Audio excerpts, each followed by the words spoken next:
So, I'm going to be comparing two infographics and then showing you one of mine.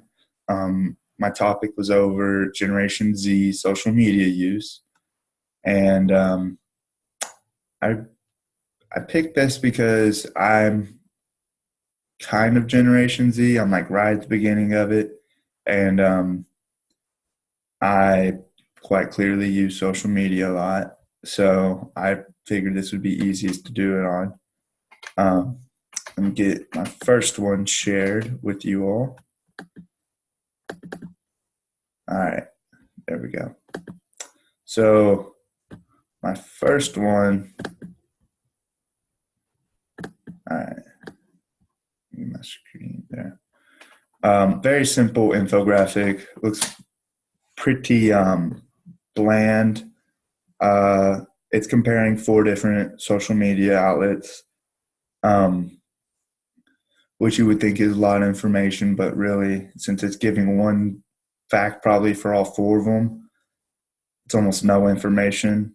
If you look back on the article during week 8, the science behind the design, it's very noticeable that this infographic lacks visual aids, charts, graphics, contrast and colors, things that'll catch your eye, make you want to read it and draw you in. It just lacks like a lot of creativity, as well as statistics. Like it's doesn't really have any statistics or demographics. It just kind of gives us like a small little amount of information, not even about the usage really. So it's lacking all that. The title's pretty weak too. Generation Z social media breakdown. I mean, it's pretty general if you ask me. As well as creativity, it doesn't seem to apply to the critical thinker in a way either.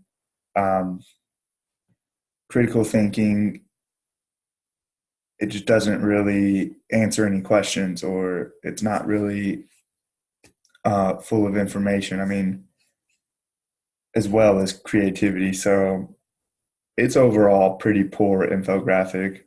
It provides very little in general information on Generation Z social media use. Let's get my second one pulled up. This one is a lot better.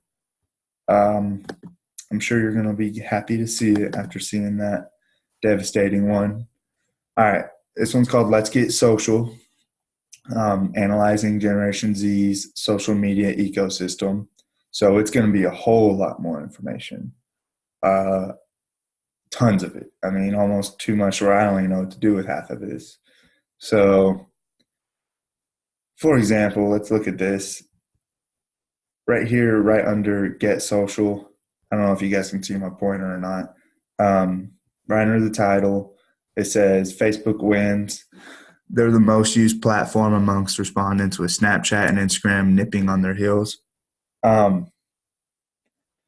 So that's a very specific statistic compared also with all of these other things.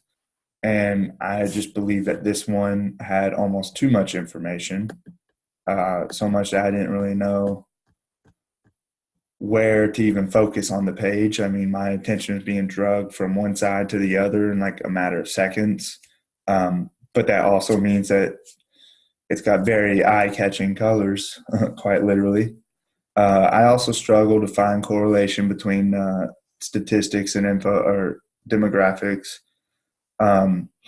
So I came away not remembering a lot of information, and not a lot of it stuck, and couldn't really find the main point of the infographic. Just a bunch of random and way too much information. So, but you could tell that there was a very creative thinker who made it, as well as a critical one, since it is very carefully prepared. So, yeah, I do believe that this is a good infographic. It's just way too much information. So let me share with you mine. I'm going to scroll through this one, give you a basic idea what it is. Instagram versus Snapchat.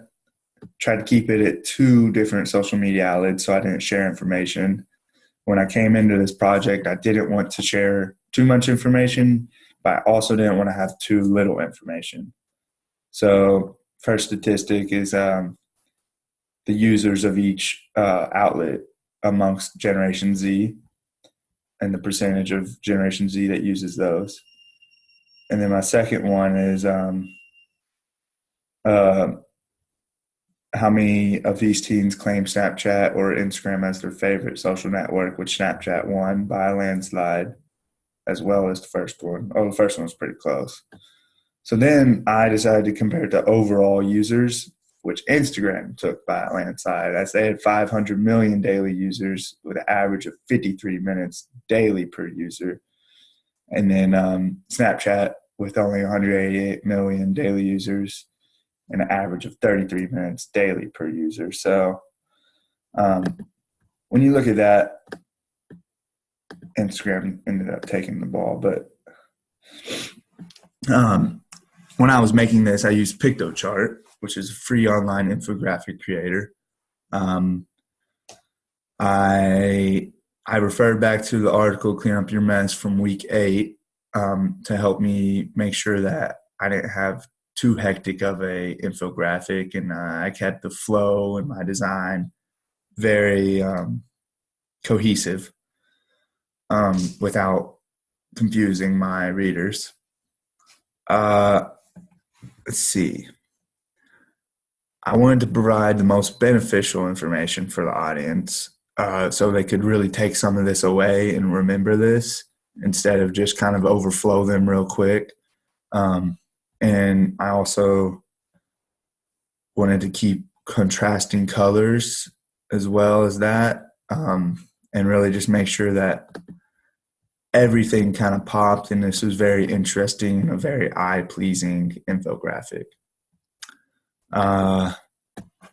Yep, those are my 3 infographics for my ICT project. I hope you enjoyed learning about Generation Z social media use during this, but thank you for watching.